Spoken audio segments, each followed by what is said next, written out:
Tuwing holiday season, iisang tanong ng maraming tao, Baguio ba tayo? Hindi lang kasi lamig ang dinadayo sa City of Pines, pati na rin vibes, view at content. Sa mga pasyalan at kainan, halos lahat may hawak na cellphone para sa pictures, videos, vlogs at reels. May weather po talaga, saka yung ganito pong environment kasi relaxing po talaga. Kung gusto po namin mag-unwind, Baguio po yung po namin kung saaling magbabakasyon. Malapit sa Wright Park, isang bagong spot din ang Agaw Pansin. Tahimik sa labas pero pagpasok, simple, maayos at Instagrammable, kaya dinarayon ng mga turista. May sarili itong coffee at tea set. Perfect ito sa mga gustong mag-unwind. Pero alam nyo ba, napapansin nyo ba na walang bottled water? Dahil ang kagandahan dito sa hotel na ito, meron silang filtered water. Kung saan, anytime, pwedeng uminom dito. Check natin.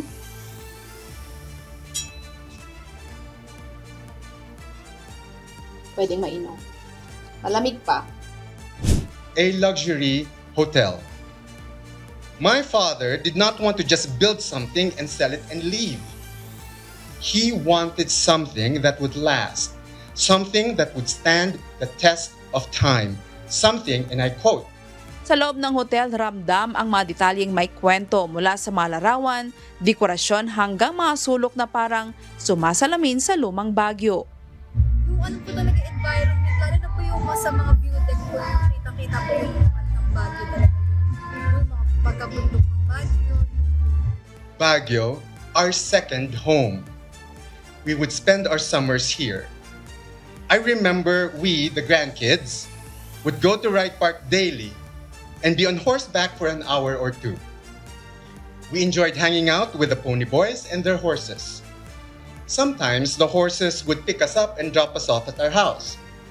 There, I remember as kids telling ghost stories while enjoying strawberry cream desserts made by my mother. Those were the fun days. Pero hindi lang staycation ang pakay ng marami sa Baguio. Para sa iba, pagkain, sa iba naman ay karanasan at para sa mga vlogger, content.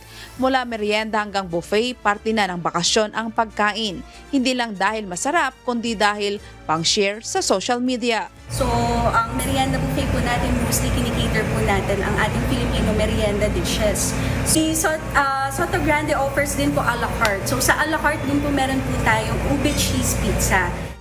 Habang papalapit ang bakasyon, dumadami ang bumabalik sa Baguio at marami ring first-time visitors. May mga sabay-sabay magbabakasyon at may mga hahabol pagkatapos ng holiday. Kaya tara na sa Baguio, mag-post, mag-picture, magkwento at gumawa ng mga alaala ngayong long vacation. Grace Doctolero, humahataw sa balita ngayon.